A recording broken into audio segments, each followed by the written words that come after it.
Hello and welcome to Policy and Politics with me, Tarun Nangia. Today we're going to discuss the story of a state that's making great strides in development. And they say that, in a sense, where development has not been touched in the past few years, are the places in India where you now see a lot of development happening as resources and as funds are being allocated for the right purposes. So today we are going to talk about the case of Bihar, history, present, and future. Why do we speak that today? Important state because if you see today, as India contributes labor to all over the world, they say Indians are going to Canada, Australia, UK, US, Europe.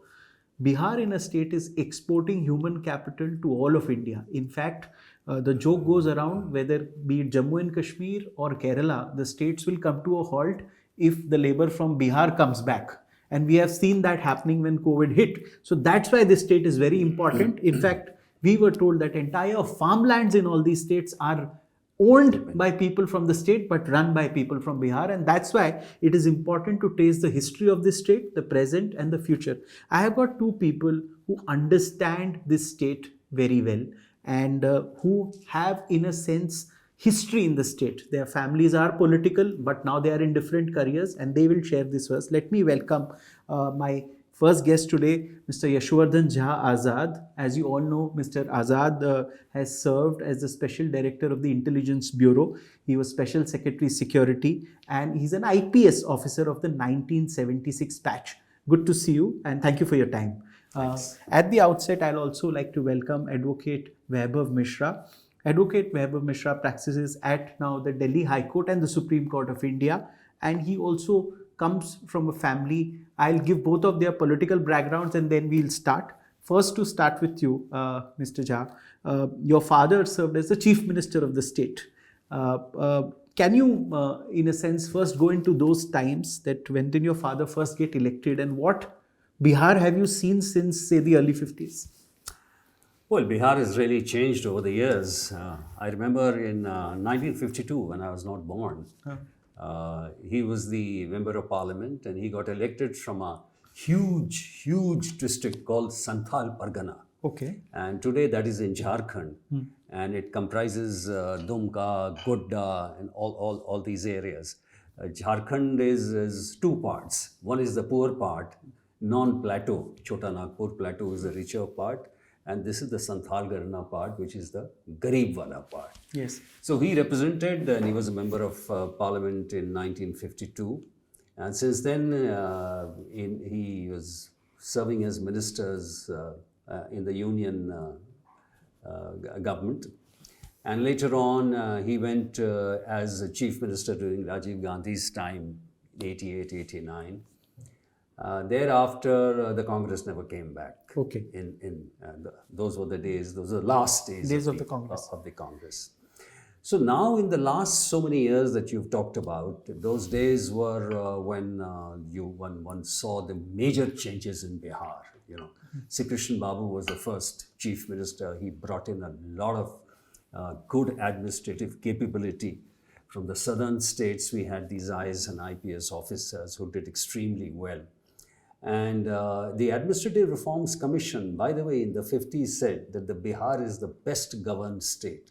Is it? Can you believe it? I have no idea. Yes. Yes. This is 1950? This is 1955. This is very interesting to know. Yes.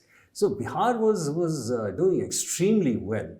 And later on, of course, when the student agitations came, 1967, Mahamaya Babu, there were changes. Karpuri Thakur came, bringing in a lot of, it was a kind of a social revolution. One of the most honest chief ministers. Then in 1952, I remember the other titan, Lalit Narayan Mishra ji. Yes. He was another one who was elected in 1952. Achha, he was also in the first parliament. First parliament. And then both our dad and Mr. Mishra were contemporaries. They were great friends. They were in the provincial Congress, became presidents later. So Bihar was a different state altogether. You had these brilliant people in the parliament, you had brilliant people at the state. One sense that I get when you speak is the class of politicians of Bihar educated and better governing, which means what we look at Bihar as today was very different from it was looked at in the 50s. Highly educated. I mean, Mishra was MA Economics. My dad was MA Economics, both from Patna University. And this was one of the best universities of good old days. Okay. And then these were under the capable administration and guidance of Pandit Nehru, who personally used to look into these young MPs, talk to them, and sort of coach them. In fact, then my dad became the political secretary to Mrs. Gandhi in 59 and 60. Lalit Babu was a deputy minister with the Pandit Nehru.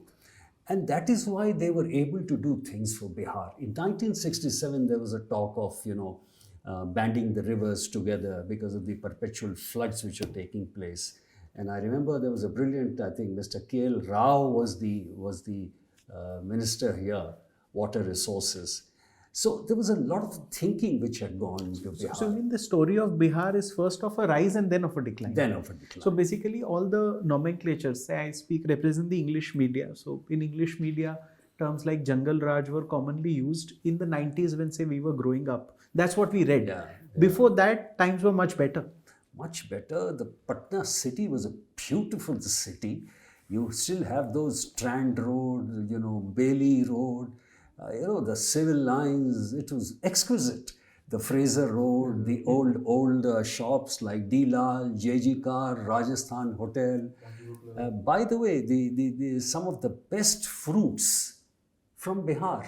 So if fruit processing alone could be done from Bihar, from mangoes to lychees of Muzaffarpur to... So there is a lot of agri-produce. Lot of agri-produce.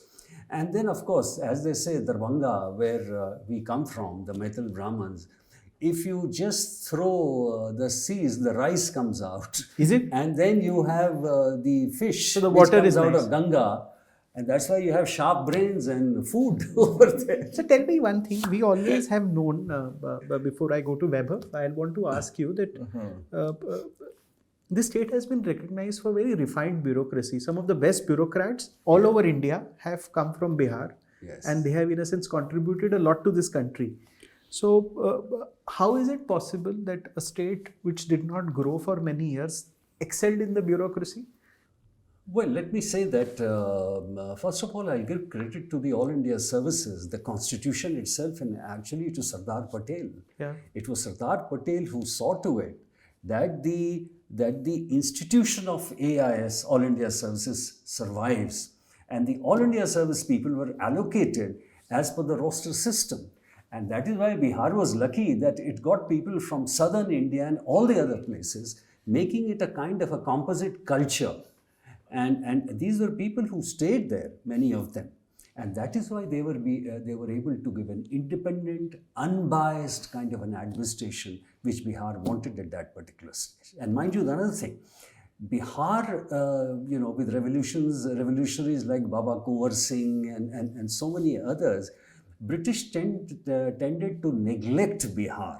I mean, there was hardly anything which was given to Bihar, if you see. Okay, so basically none in terms of investment as in factories, that kind of things never came. Yeah, it was more in Bengal, naturally, because they had first landed up there. Yes. Their establishment was there. In Punjab, it was there. Punjab was a border state, crucial state, Yes.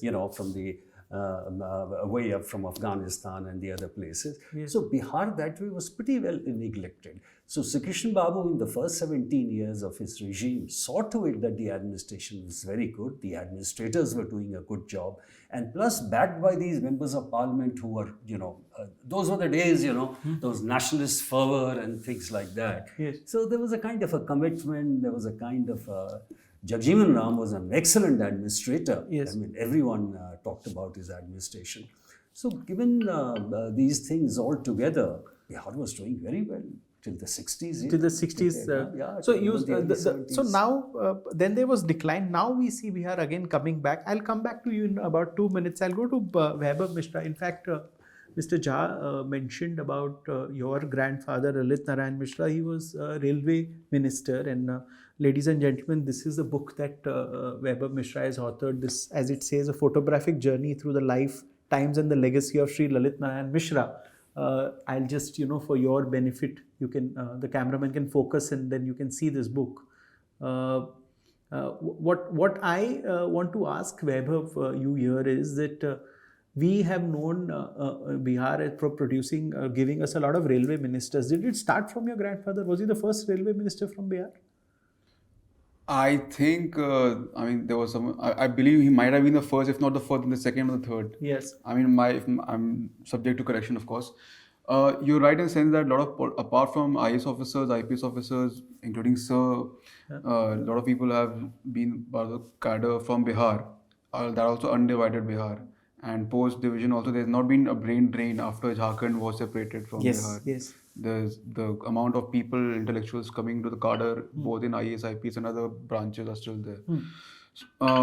The issue which I believe in the present contempt, because I grew up in Patna in the 90s, which I saw, and if you use the term Jungle Raj, I think it's still a simpler term. It was much worse than that, because I grew up in Patna. After 7 p.m. we were told not to even go out for cycling and all. But I'll take darkness. you now, I'll take you to 2000, the time after 2018-19. Suddenly we see a lot of development, at least in areas like Patna.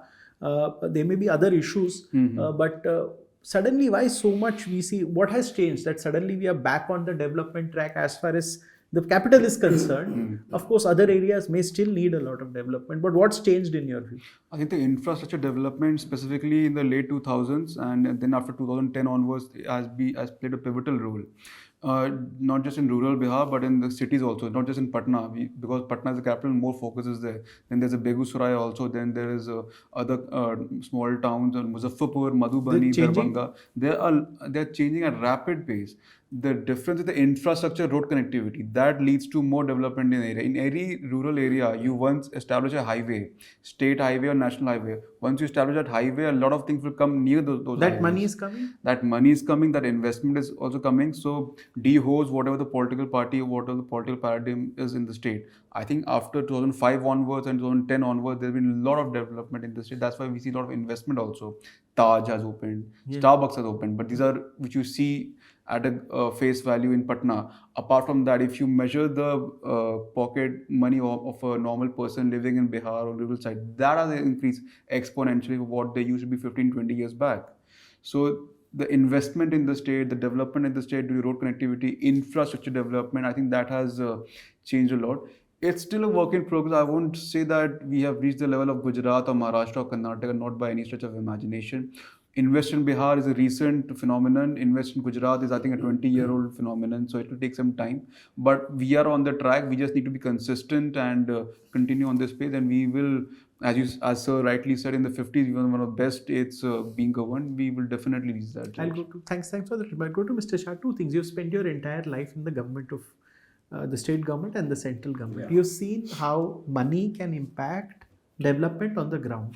So there is this huge talk that Bihar state needs a package of 50,000 crores or 1 lakh crores. Do you think this money can make a difference for the state?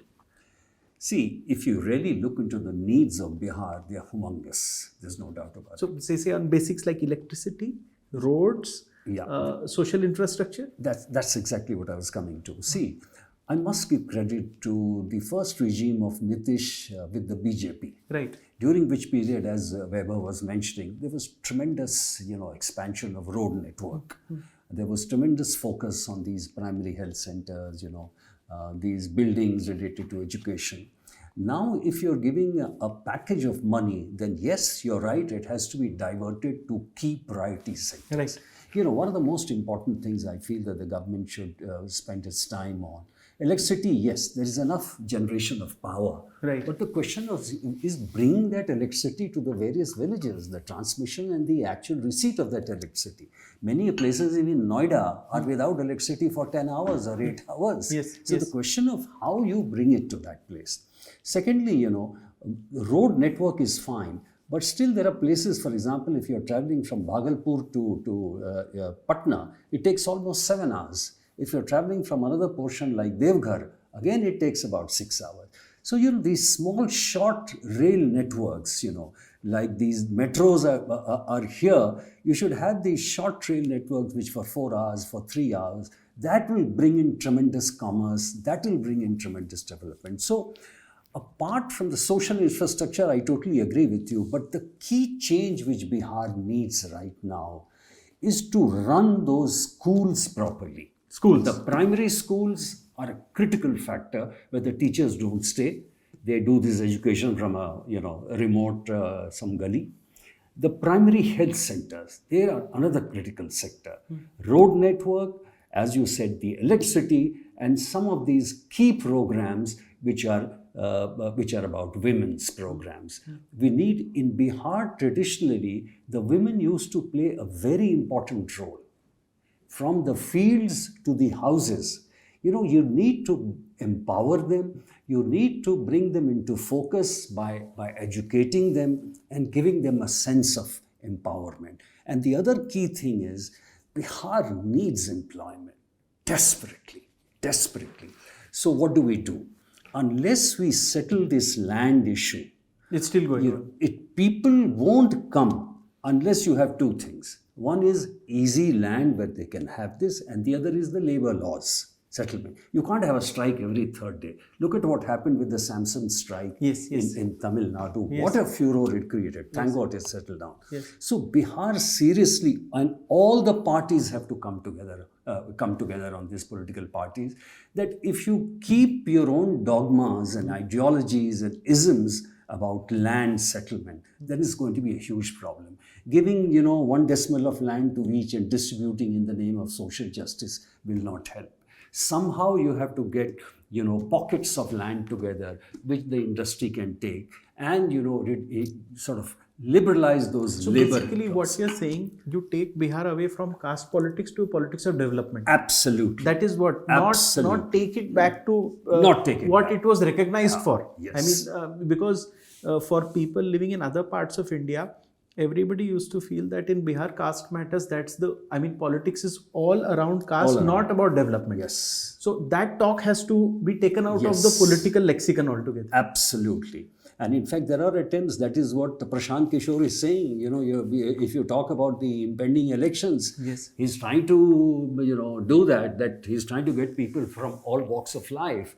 But what I'm saying is that let it be done by the national parties. I mean, the BJP, They should show the way. Congress, they should show the way. Actually, there is, when Bihar is spoken of, they speak of the liquor ban, and now you have served as an administrator all your life. Do you think such bans help, or they only take state backward? Tarun, let me tell you one thing. Ban on prostitution, liquor, these have never worked. It's counterproductive. It's counterproductive.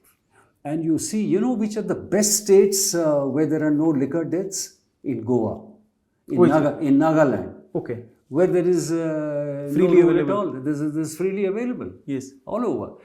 Liquor, this dogma attached to this hypocrisy attached to liquor should go. Right. And I tell you, this is causing a huge damage. As an ex-police officer, let me tell you, the biggest bootlegging goes on in places where you have a very straight-jacketed prohibition.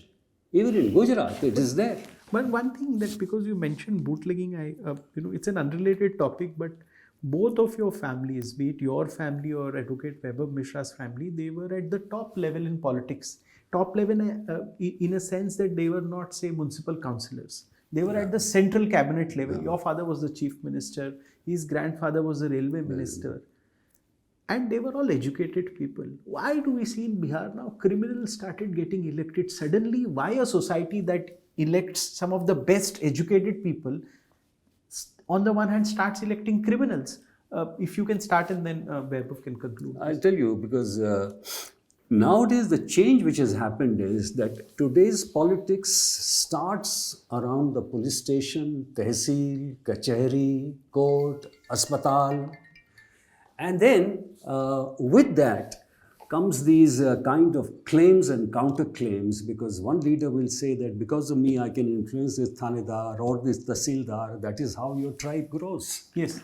And that is why before they have graduated into actual politics, they would have committed crimes, they would have committed so many things, and that's why they are heavily dependent on tehsil. No, but good people are not coming into politics. See, I tell you, when you said Bihar was the best governed state, be it your father or his grandfather, we look at really educated, well-groomed, people who know how to speak, conduct themselves. From that kind of politicians, we see rank criminals. So did the people change?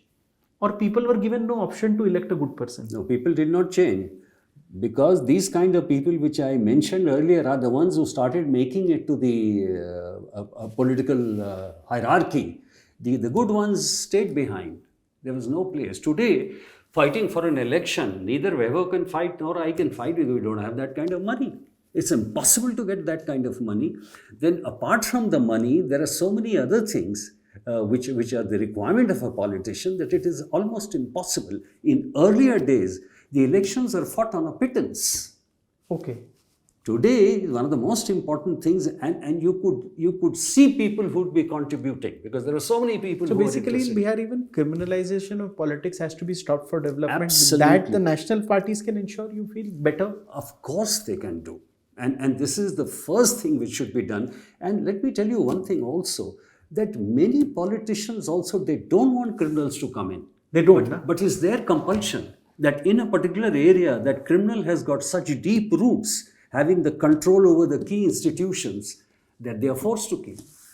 So we have to somehow get out of this rut. But see, since you've been in the IPS and you understand this very well, do you think it's easy to take criminals out of politics, or it is very difficult as of today where we stand? For example, be it Bihar or be it some other state, maybe Bihar, the proportion is a bit more. Yeah. Is it very tough, or it can be done? No, it can be done. It can be done. You know, if the politicians, the leading parties, the national parties take a decision that we are not going to promote any of the criminals, the administration would be just too happy To cooperate. to collaborate, to cooperate.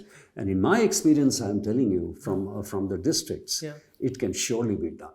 And I see that trend slowly. It is going to come, but it will take about 50 years as of this pace, if left alone. If the parties get together, certainly it can be achieved. Okay.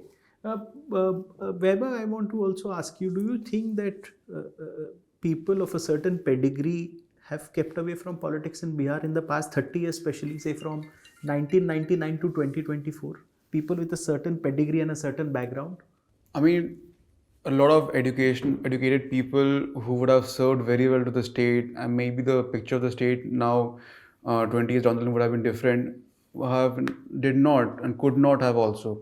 The reason I'm saying is that after the early 90s, because of a lot of reasons, the politics in Bihar had changed drastically. Yes. From 95 onwards till maybe 2005 till you can see a lot of changes. There's a pre-90 stage of Bihar, then there's a post-90 stage of Bihar.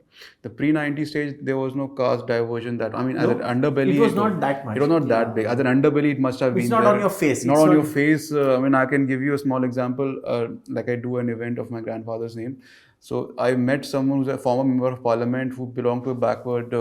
I didn't know him personally. He came there, he said, I want to speak about your grandfather at your event. He was the one, when he was alive in Congress party, told me to come and sit next to me. So I want to talk about your grandfather. I didn't know about this. But So then that's one example. One follow-up question. Does somebody like you think of joining politics today, or do you feel it's too risky for somebody like you? I think personally speaking, I as a lawyer and an advocate, it's my own personal belief I can contribute more to the society and development. As a politician, I mean, there are a lot of people who are doing that. But right now, my focus would be on advocacy rather than politics, because my age is as like Sir said, it will be difficult for us to even think about the money power required, and the other factors required are a bit too much. So as a professional, we can contribute a lot towards the development of the state also. 1-2 small points I want to bring in, like what Sir said, that criminalization in the politics. So if there was a series on Netflix called Khaki, the Bihar File, something like that. Yes. There's a scene where the criminal gangster to whom Bihar police is pursuing talks to his son, and his phone is being tapped. He asked for, did his son go to school, did he study? Then he asked son, बड़ों के क्या बनोगे? He said that मैं बड़ों के आपकी तरह बनूंगा, like a mafia candidate. बोले नहीं, तुम बड़े होके मेरी तरह नहीं बनोगे, तुम बड़े होके IAS IPS officer बनोगे. Right. The gangster tells his son to become an IAS IPS officer. So my point in saying is that even if the coming 10 years, 15 years, you won't see that much of criminalization, if, like Sir said, if we stay on this course, because no one wants to want criminals in the society act, or let it be in politics One thing also. that I would also want to ask you, I've seen a lot of states have prospered when they get strong bureaucrats, or when bureaucrats join politics. You see, because they come from a certain discipline, they know governance. Do you think more bureaucrats in politics in Bihar would, in a sense, help Bihar be governed better? Well, I hope so, but there haven't been many, and some of them tried but fell through the way. There are some of them, like a few of them have done well too. By and large, there is a new, I think, in Prashant party, he's trying to bring in a lot of bureaucrats. This is still to be tested.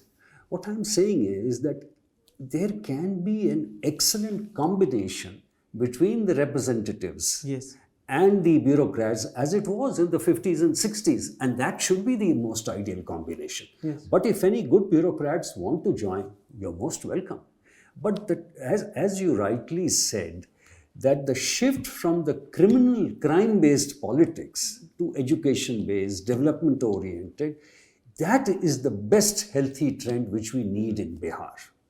And if it comes, which it should come sooner or later, but it can certainly be, the process can be enhanced with the help of the national parties, which we need to do now. So basically, you feel the first push will have to come from national parties. National The state parties will fall in line eventually. Absolutely. Absolutely. One final question to you. The youth of Bihar, people who are young, say maybe between the ages of 14 to 22, they all want jobs. They all look forward to a future. Do you think they are also sick and tired of the caste politics that Bihar has been experiencing in the past 30 years? I totally agree. I totally think it's true, because you see, the first thing which a Bihari wants is a job. The second thing is that no Bihari labor wants his son also to go and work in Bombay or to work in Punjab. You know, I have seen the Biharis going to Tamil Nadu when I go there, how they are working there, you know, scorching it out in the sun, hot, humid sun. And whereas coming back itself takes a lot of money and going back. So the first thing is that jobs are critical.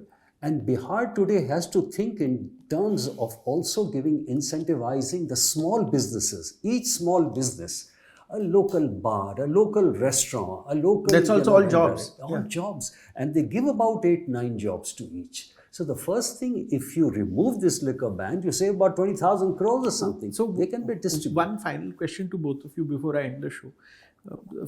Recently, I interviewed the MD of the Taj Group of Hotels, and Mr. Puneet Chatwal, and he focused a large part of his interview on the tourism potential of Bihar. He said that if the Buddhist circuit is marketed, huge number of Chinese and Japanese tourists would come, and they will bring in tons of foreign exchange because they have deep-rooted faith in the Buddhist circuit.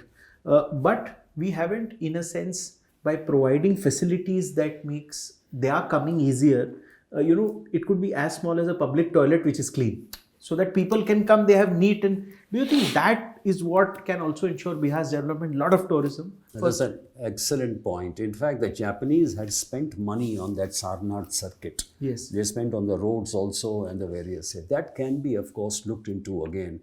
I'll tell you another thing which you mentioned is so important.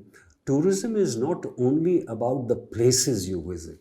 Tourism is about the ambience, how you arrive, what the treatment you get at the airport, where is the motel you're staying in, what is the kind of car and taxi, what is the kind of roads you have, what is the kind of motels or toilets you have by the side. That has to be focused upon. And if that can be done on a circuit in Bihar, because you have places from Nalanda to the Buddhist sites, to Patna Sahib, to the Ganges is beautiful along the and it's really huge. Then certainly the tourism circuit will fetch you a lot of dividends. So that you feel that is one thing that can be done if money is invested. Your comment on that? Asian Women's Hockey Tournament is happening right now in Rajgir in this month, I think. Asian Women's Hockey Tournament, female, in Rajgir, in Bihar. Yes. So that's one development which is happening along with many other things. So the rapid pace as we speak is happening in this page currently. I want to give you one live example of late Shri Prabhat Jha.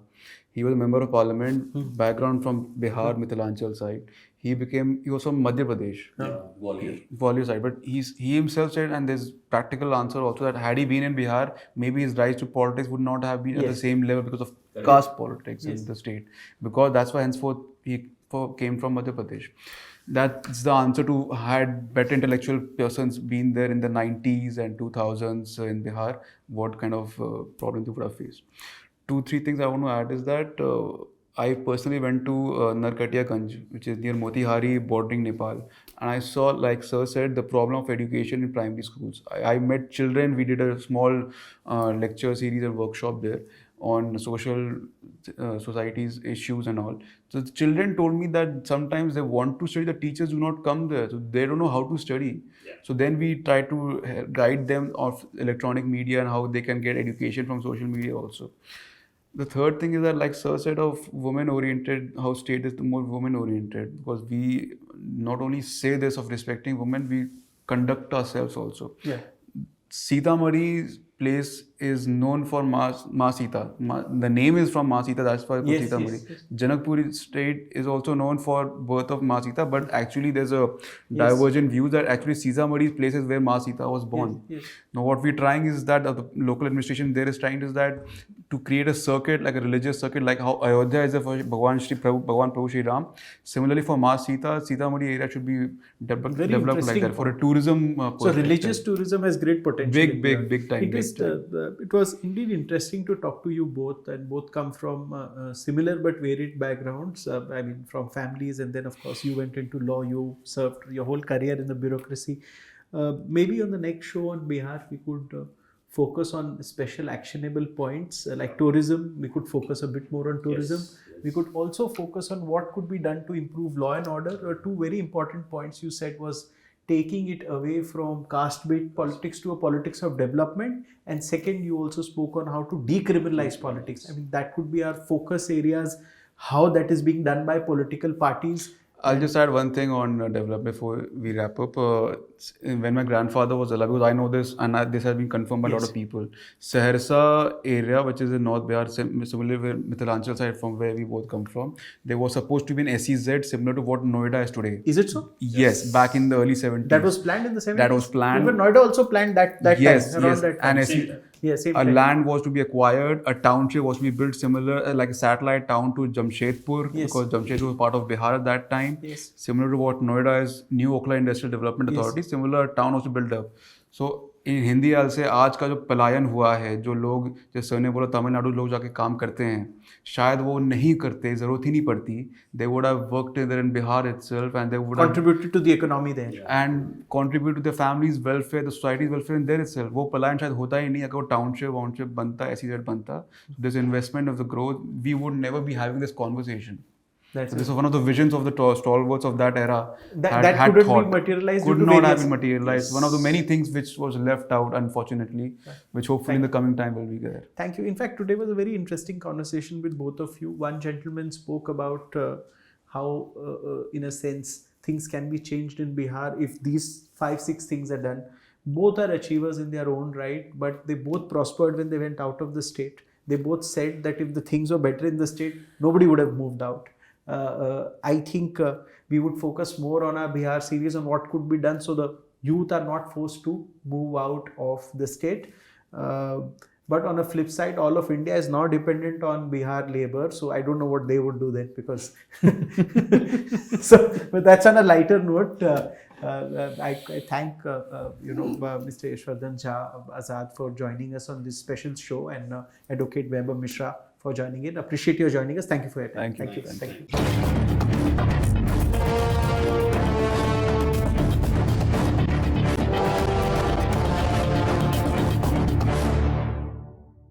For more such videos, subscribe to the NewsX YouTube channel, hit the bell icon.